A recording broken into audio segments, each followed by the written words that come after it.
We're deeply honored to have Michael Bronstein here today to deliver our next keynote address. Michael Bronstein is the DeepMind Professor of AI at the University of Oxford, research at Twitter, professor at Imperial College London, and held visiting appointments at Stanford, MIT, and Harvard. He is a recipient of the Royal Society Wolfson Research Merit Award, Royal Academy of Engineering Silver Medal, Turing World Leading AI Research Fellowship, several ERC grants, Google Faculty Research Awards, and Amazon AWS ML Research Awards. I could definitely go on. In addition to his academic career, Michael is a serial entrepreneur and founder of multiple startup companies including Novafora, Envision, which was acquired by Intel in 2012, Video Cities, and Fabula AI, which was acquired by Twitter in 2019. He currently serves as chief scientist at Vaunt AI and advisor to Dreamfold, Relation Therapeutics, and Recursion Pharmaceuticals. Let's give a warm welcome and round of applause to Michael Bronstein. Thank you very much. I hope you can hear me, and it's a pleasure to be here. A very nice occasion. So today I would like to talk about biological AI, and well, as we have seen some exciting news from Stockholm last week, I think this is, well, if you didn't think that this is a very cool field, then I think you should change your opinion.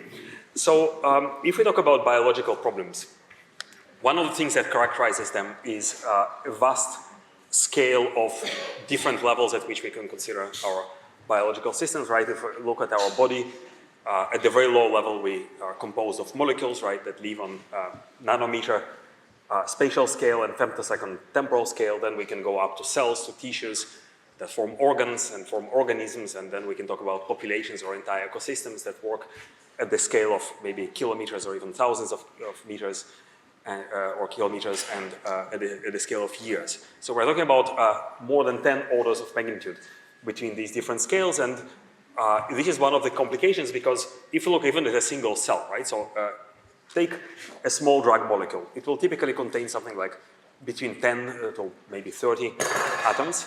So we can use quantum mechanical models that describe very accurately what happens in this molecule, right? So Schrödinger equations or some versions of it. But even if we go to a molecule that is slightly bigger, like a protein, it will already have tens of thousands of atoms, and we cannot apply these kind of computational models. We need to go to a different level of abstraction, different mathematical and physical models, typically go from quantum mechanical to classical mechanical models like molecular dynamics, and a single cell will contain 10 to the 14th atoms, right? So this is way beyond any computational scale that we can apply, and this is just one cell. We have probably tens of trillions of these in our body, and this means that we need something different in order to be able to simulate ourselves. And this is an interesting question, actually, how to model such complex multi-scale systems. And already in the 70s, it was noticed by Philip Anderson, a great physicist, Nobel laureate, that he talked about emergent properties, and he was talking about particle physics, but I think it applies in general to science, and in particular to biology, that the ability to reduce everything to simple fundamental laws doesn't imply our ability to start from these laws and reconstruct the universe. Instead, at every level of complexity, entirely new properties appear. Now, the problem is that we are very comfortable with the low level of complexity, right, or low level of abstraction, where we have very good understanding and very good description, mathematical description of how our systems work. We usually don't have this good description, a good understanding at the higher level of abstraction. And this is a fundamental problem in computational modeling, in computational science, where the very premise is that you have some, at least best understanding of your system. It might not be complete, but you have some understanding, typically in the form of mathematical equations that then you can program in the form of software, logical instructions that you give to your computer, and then you execute this logic on your data and you produce some desired output, right? So this is how classical software works, right? So take anything from molecular dynamics to weather forecasting, that's how it works, right? So you start with some equations, they may be simple, they may be complicated, you try to scale them to your data, and you obtain the desired output. Now, when you don't know a priori how your system works, right, or at least you don't have a mathematical description of it, you cannot work in this way, right? So you need to somehow invert the errors And this is what Andrei Karpathy calls software 2, right? So it's how AI systems in modern age operate. Instead of giving explicit instructions in the form of mathematical equations, right, or programming code, you give examples of data and desired behaviors, or inputs and outputs of your system. And then the system is some kind of parametric black box that you train in some way, right? So with enough compute and sufficiently good models, you hope that the system will learn this logic in some automatic way, right? And this was really the approach that has been very successful in the past 10 years. We typically think of it as a kind of black box. And I know that at least in my field in computer science, black box is almost a pejorative term, something that we don't understand, but it was really this shift of handcrafted, hand-engineered features that made a big difference and big transition to the success of machine learning across the board. Now, if you look at a very simple setting of machine learning, let's say you have a computer vision problem, right? So you want to tell apart cats from dogs, right? So this is a task that my 2-year-old daughter can do without any problem, right? Probably with 0 mistakes. But if you try to think mathematically what makes a cat look like a cat or a dog look like a dog, we don't actually know, right? So it's very difficult to come up with the formula of a cat. Instead, what we can do, we can give many examples of images of cats and dogs with appropriate labels, right? So we call this the training set in machine learning, and then we try to fit some kind of parametric family of functions, right? A black box, typically implemented as a neural network, that will learn by turning these knobs, the weights or the parameters of neural network, to approximate well this input data, right? And then we hope that if we show an image of a cat or a dog that we have never seen before, it will generalize well, right? So this is how machine learning works in just simplistic 2 words. Now, neural networks have been known since the 50s, so these are abstractions of how the brain supposedly works. The brain doesn't work in this way, so this is just a mathematical model that very coarsely resembles the processes that learning systems have. And we know many mathematical properties of these systems. We know, for example, that they are what is called universal approximations. So I can give you any continuous function, and there exists a neural network with sufficient depth and with sufficient number of neurons or parameters that can approximate this function to any desired accuracy. But these results are usually pessimistic about the number of samples that we need to train on. And the typical results are exponential in dimension. We know this phenomenon as the curse of dimensionality. So roughly speaking, even for very small images of cats and dogs, the number of samples that I will need to show to the neural network will be bigger, not only than the entire population of cats and dogs on Earth, but probably more than the number of particles in the universe. So this doesn't work in practice. Now, what is the solution? And historically, it has actually come, the inspiration for a new type of architectures that somehow bypassed the problem of the curse of dimensionality came from research in neuroscience, and in particular this work that was done at Harvard on the study of the organization and function of the visual cortex of mammals. I'm talking about the famous work of Hubel and Wiesel that brought them the Nobel Prize in Medicine in 1981. And what they discovered is that the neurons in the brain of a cat are organized in a very particular way. So basically you have some local connectivity with shared weights. And this was first implemented on a computer by Kunihiko Fukushima, the neocognitron model from 1980, and probably most famously by Jan LeCun in the so-called convolutional neural networks, which are still very broadly used and power multi-billion industries. What is the main feature of this architecture is that by design, basically by using local weights that are shared across the image, they implement a property that is called translation invariance. So if I want to tell that this is a cat, I don't care where the cat is located in the image. So the architecture bakes in this symmetry into its design. And this has been an architecture that existed from the late 80s, but computer vision community somehow snobbed it, and it went to a different direction. So entire careers and PhD theses were written about how to accurately handcraft features, basically the equation of a cat, right? So mathematical models that will be able to tell apart different objects. And this all was nice and beautiful and flourishing until the beginning of 2010, roughly, where the compute power and the amount of data allowed to train sufficiently large convolutional neural networks that at some point broke through and became much more powerful and much better performant than any handcrafted features that existed. And I'm talking about the famous AlexNet, the breakthrough convolutional architecture from the University of Toronto, from the group of Geoffrey Hinton that got the Nobel Prize in physics last week. And it was trained on a large data set of images that was called ImageNet, that was first published in 2010. And the rest, as you can say, is history. So the three big proponents of deep learning got the Turing Award in 2018, and then the Nobel Prize last week, right? So, and nowadays these methods are used more or less in every field of science and engineering. Now, coming back to biological problems, let's look at these classical examples. So here we have a molecule that is represented as a graph, right? And if you're interested, this is a molecule of caffeine. So I think we all had our little injection of this drug. And in drug discovery and in drug design process, we are interested in predicting chemical and physical properties of these molecules, right? So this is called virtual screening. Before I inject something into a patient, I want to make sure that this molecule is likely not going to do any harm. So before even doing experiments, I would like to do computations to filter out some candidates that will then go to the lab in vitro, then maybe test in mice and only then in humans. So here, again, if we want to apply a neural network to this kind of data, I can parse it into a vector and feed it into a neural network.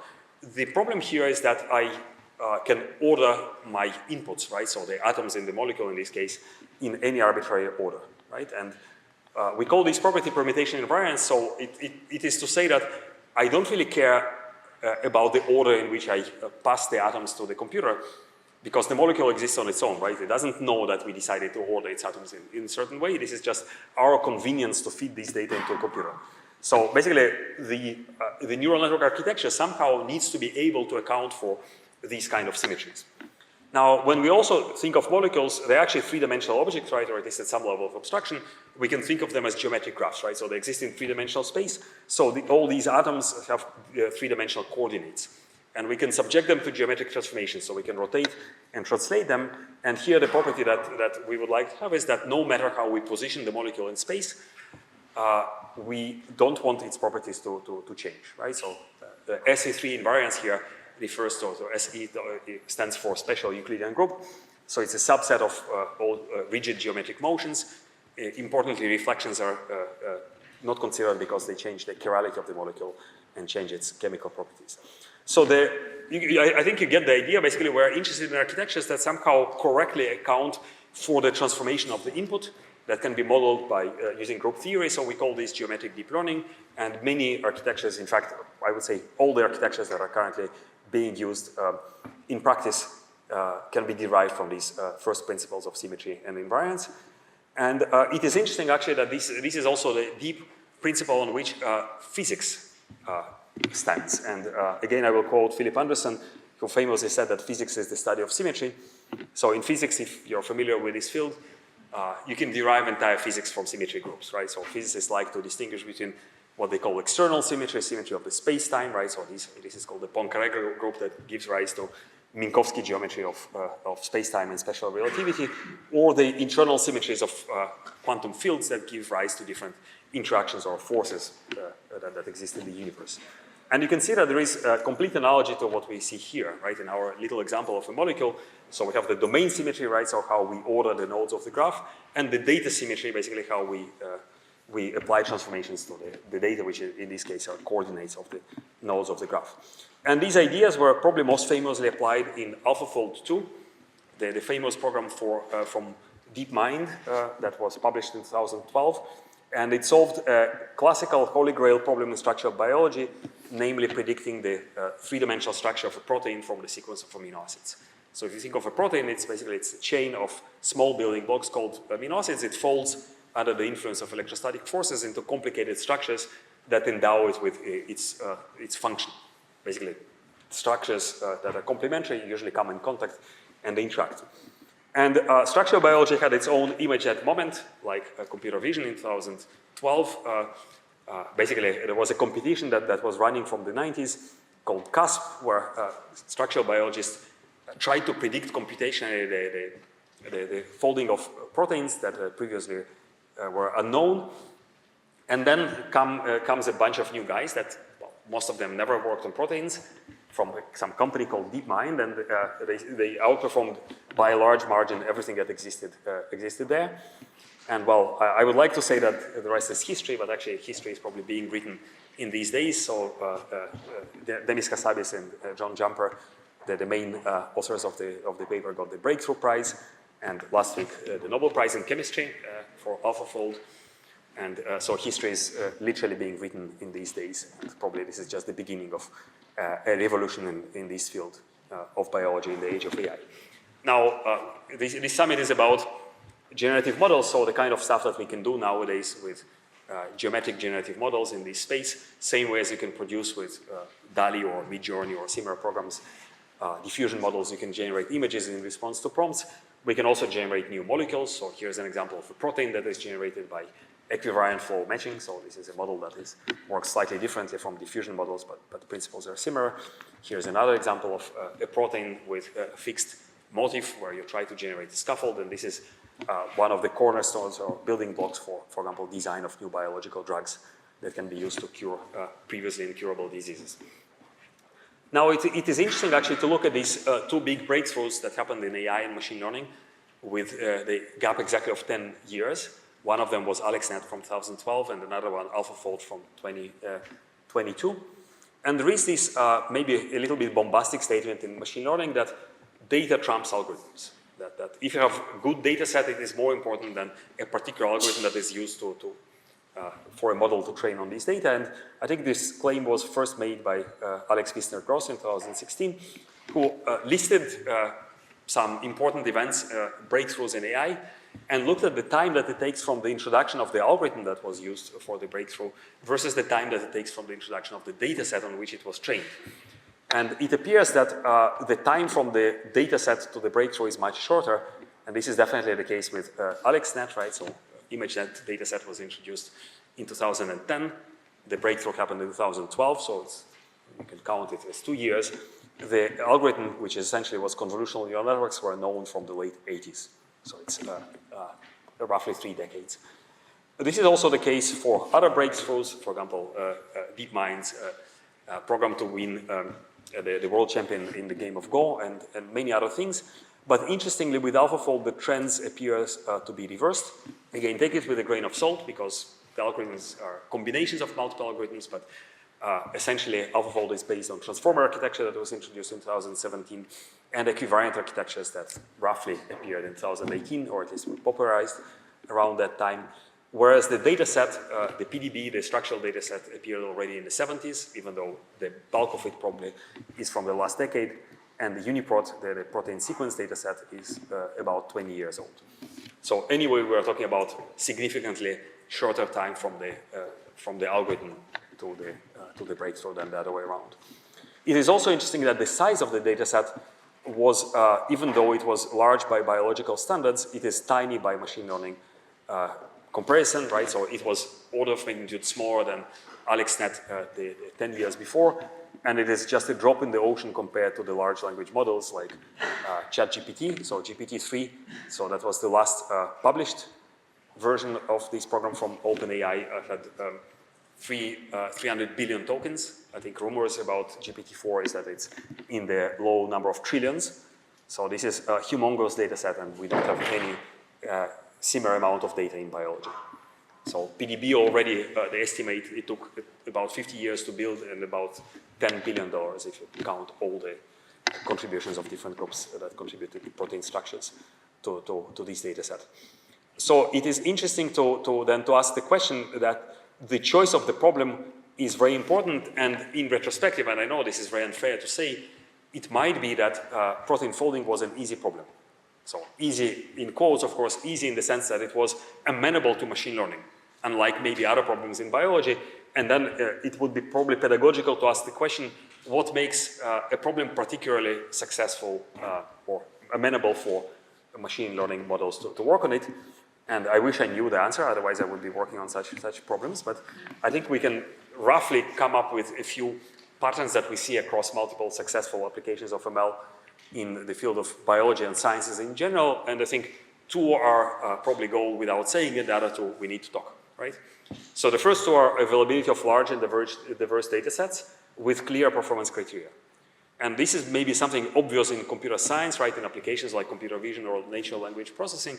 This is less obvious in biology. In biology, we often deal with data that, for example, differs across different labs. So if my lab or your lab even looks at exactly the same problem and uses even the same instruments, the results might be very different. So there is what is called the batch effect. Even within the same instrument, the results might be different. So that was not the case for the protein structure. So it's really uniquely clean and absolute rather than relative in biology. So it's really special data. Clear performance criteria, again, goes without saying, but there may be two other debatable characteristics is presence of some internal structure in the data and the generated solution space. So let's just briefly look at the data sets. So I mentioned already ImageNet that was created by, mainly by the group of Fei-Fei Li at Stanford in 2010. It was more than 1 million training images classified in 1,000 fine-grained classes. So not only cats and dogs, but fine-grained breeds of dogs like German Shepherd or Rhodesian Ridgeback and Persian cat.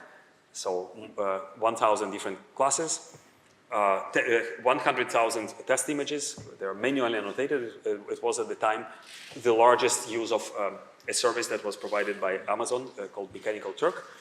And the performance was evaluated on average test accuracy. So again, large data set, very clearly defined performance criteria.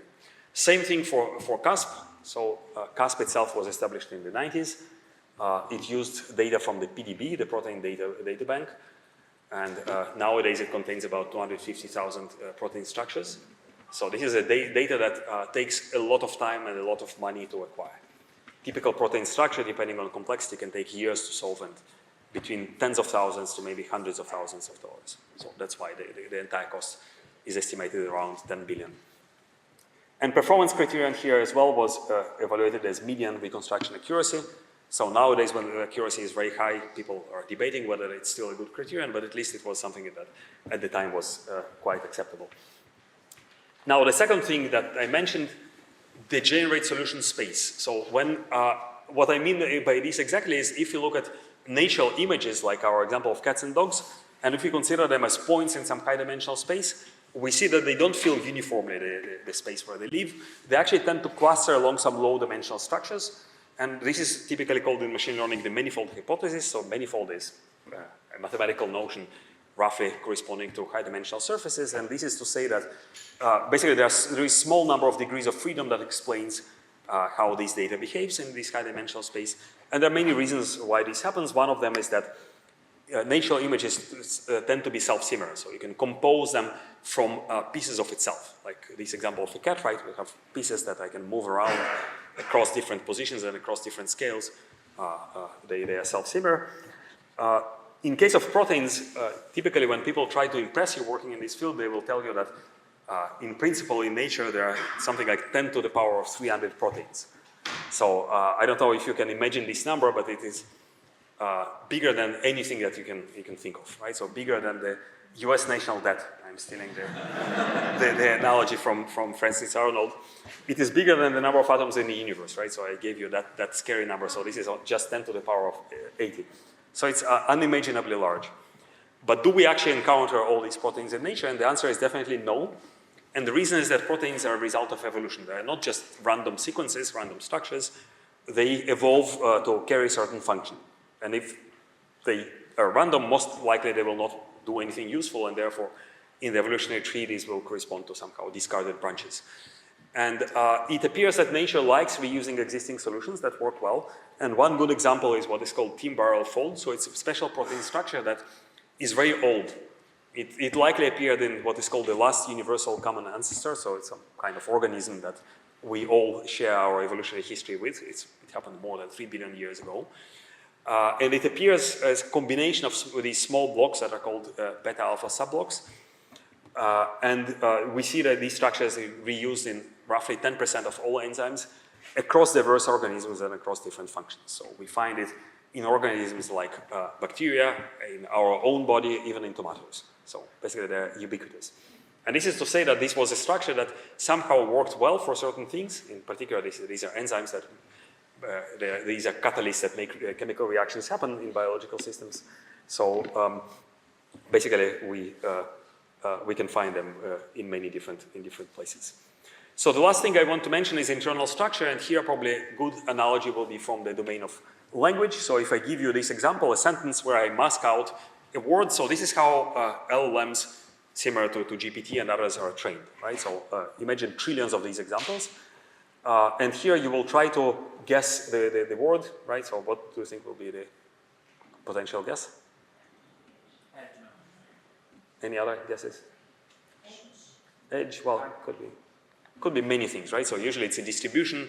You can rank words by probability, but bank is probably a good example, right? And how do we know that this is a bank? From the context, right? So you try to guess words from the context, and I give you another example. So here also the guess will be bank, and bank it has multiple meanings in English language. So again, here the context will be some financial terms in which it appears.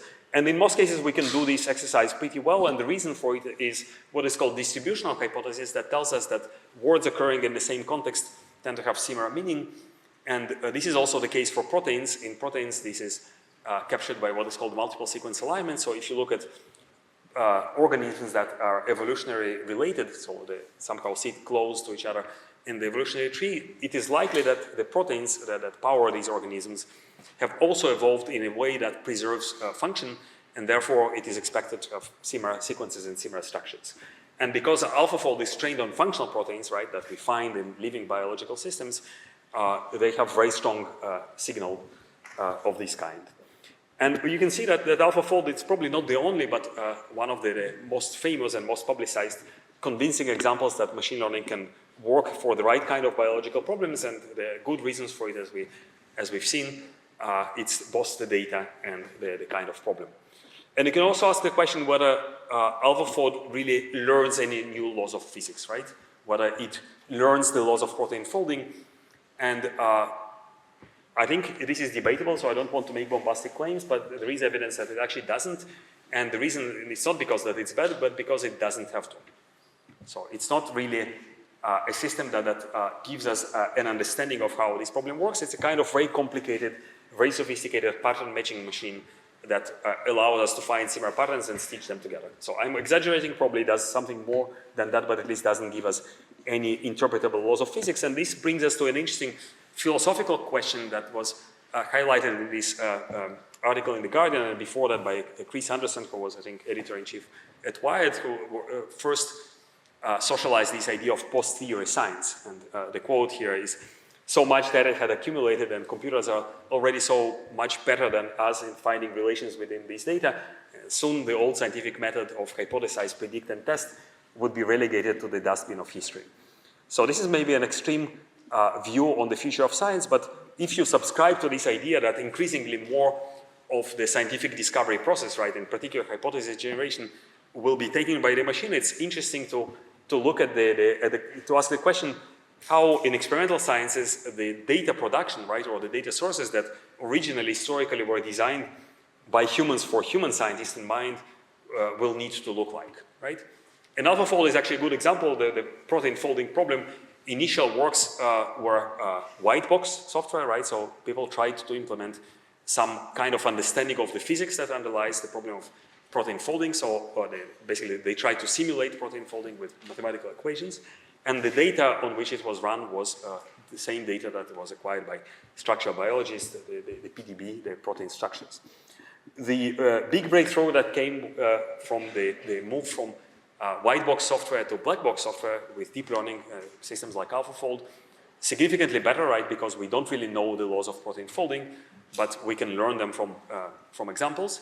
But again, AlphaFold was trained on white box data, on data that was acquired by human scientists for human scientists. So many companies in the biotech try to scale the production of these data. So we have companies that have hundreds of millions of, for example, cell images on which you can apply machine learning algorithms. But in my view, the next step would be to move away from data that is human interpretable to data that makes sense only in conjunction with appropriate machine learning methods. And this is what we call black box data. And I know that, again, it sounds like a pejorative term, but actually it makes a lot of sense, and there are many examples of black box data without maybe even thinking of it and admitting it. If you think of computational photography, right, so the cameras on your iPhone, the input that the sensors produce do not necessarily look like an image. So the image that you see at the end is a result of fusion of multiple sensors. And there are many exotic sensors that you can see out there. You can actually buy them, like event cameras that produce outputs that do not look like the picture at all, right? So it is interpretable as a picture only with appropriate reconstruction algorithms. And again, let me give you an example. So this is a company I'm involved in called VantAI. So here we are, and I think the video is not working, unfortunately. I don't know why. Yeah, maybe it is. So this is protein docking problem. So we are trying to bring together two proteins, and this is a computational method that tells us how they would interact. So this is typically done when designing new drugs. And in this case, VantAI is using proprietary technology that is called structural proteomics. It doesn't give you the full three-dimensional structure of the protein. It gives you just a few contact points, but it gives you enough information for about 6 orders of magnitude cheaper price. So you get roughly protein structure for the cost of a coffee, and it's sufficient information for appropriate generative machine learning models to generate new molecules, and VantAI is in the space of molecular glues. So these are special small molecules that induce protein interaction and potentially allow to reprogram the functioning of the cell to do different things. So I think I'm given signals that I need to finish. So especially after the last week, right, so the triumph of AlphaFold, a lot of research groups are thinking how to make the next AlphaFold, but I think much fewer people are thinking of how to make the next PDB. And PDB is really the unsung hero of this Nobel Prize. That is the community effort of hundreds of teams that have collected this data for decades that enable this breakthrough. And it's a good question how the next PDB, right, and here I'm using PDB metaphorically because it doesn't necessarily apply to protein. It can apply to other problems in biology. Basically how the data sources and data sets will look like for future AI systems. And I would like to finish with a quote. So this is from my beloved Goethe. You probably know him as a poet, but he was also a scientist, or a natural philosopher as it was called then. And he was he studied with one of the last alchemists in France, Jacob Spielmann, who as alchemists used to believe in what they called encheresis naturae, the hand of nature, some kind of semi-magical force that presumably breathed life into inanimate matter and make it into living things. And Goethe apparently was very unconvinced and probably even appalled by this kind of simplistic explanation of biological systems, that he famously put this term into the mocking mouth of Mephistopheles in the famous scene from Faust.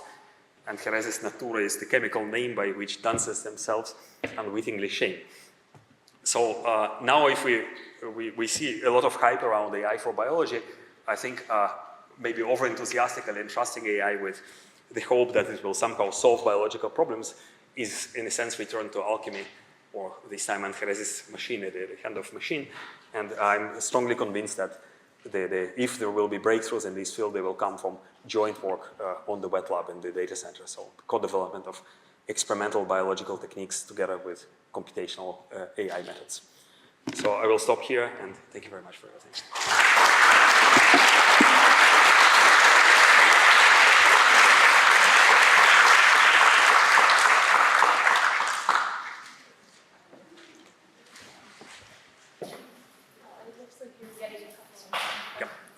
Yes, please. Yeah. Thank you very much.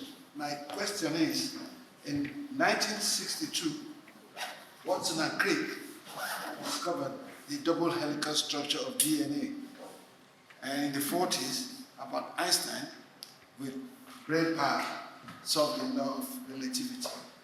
What do you think that if those theories or those discoveries are subjected to AlphaFold or AI today, those theories will still stand?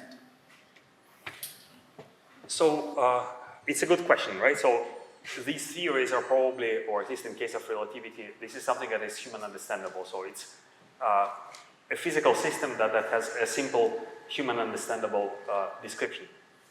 It is possible that some systems, especially complex systems like what we see in biology, do not necessarily have such a description. So we don't have an equation of a cell. We might never have an equation of a cell. So probably our best hope in this case is to have a black box like AlphaFold we might still interpret it in some ways, but it ticks all the boxes of a valid theory, right? So it produces results that we can test experimentally, it works correctly, it doesn't offer human understandable theory of protein folding. And if we accept that this is okay, then it may be that science will be moving in this direction. So we'll be making discoveries that we don't understand how they work.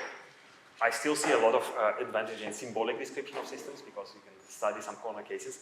It's not necessarily self-contradictory, and it also doesn't mean that in these black box models we need to throw away all our scientific knowledge of the problem. So actually there is quite a big trend of what is called physics-inspired learning, where we try to incorporate these inductive biases, our understanding of the systems. I think geometric deep learning is actually a good example of this.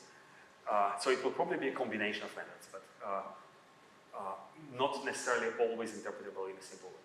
So that's, I think, very likely.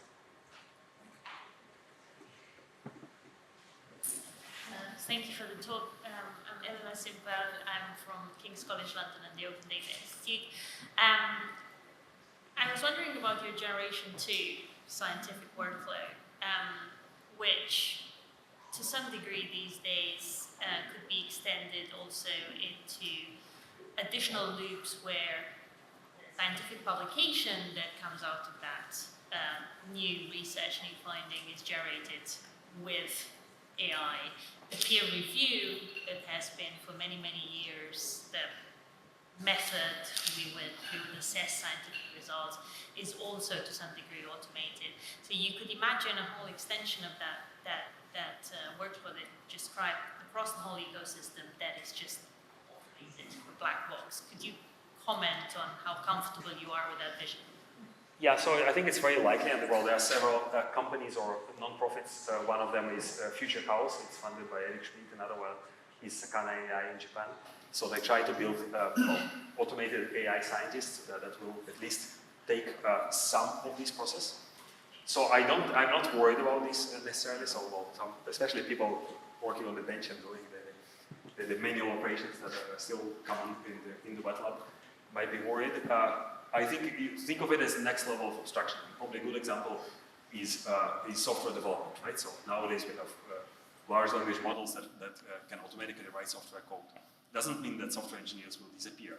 So I just remind you that 50 years ago we wrote software in binary code, and then in assembly, and then in functional programs, and then object-oriented programming languages. So maybe in the future will be the way that we write software will be in just plain English description with a few examples, and it will be iterative loop where we'll have something generated by an AI system and satisfy the test. So there will be some kind of formal verification of the code, and it will be defined iteratively with the software. I would say that basically it's growing to the next level of abstraction rather than getting rid of the human. I think human will still be around for quite a long time.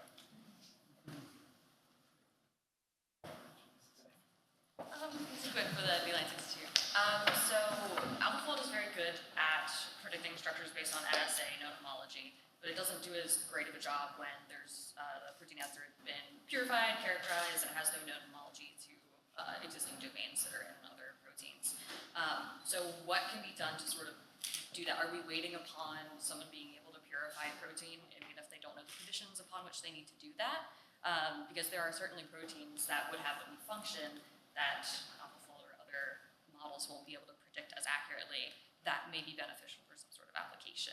Or do we have to wait for some quantum improvement or something? Yeah, also, so probably there are, so in case when you don't have evolutionary history, right, and this is the case of de novo design, right, when you're trying to design proteins that have never existed in nature.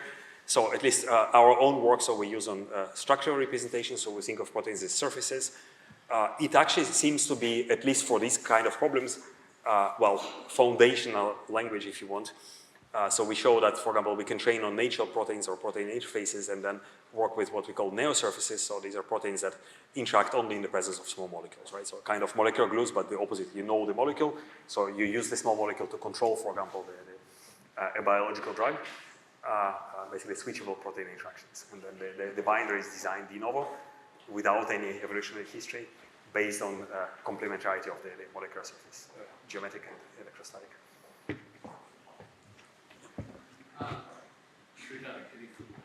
There's Alan. I'm curious if you're seeing any applications of quantum computing combined with some of these models? Yeah, so quantum computing, I'm not an expert in quantum computing, so take it with a grain of salt. So I think when you talk about, typically when people say quantum computing, they intend general purpose quantum computing, like the one that can break certain classical cryptographic ciphers. But there is a broad spectrum. So probably what is more appropriate here is quantum simulation, when you apply quantum circuits to quantum data. So basically to simulate, for example, the dynamics of proteins. So I think this is already being done, and this might be useful. And well, basically putting it in machine learning systems. I don't know how far we are from general purpose quantum computing. So I think also there are multiple dimensions there, or multiple technologies that compete, and each of them has its own advantages, disadvantages. We were promised 10 years ago, and I think it's not there yet. Thank you so much. Thank you.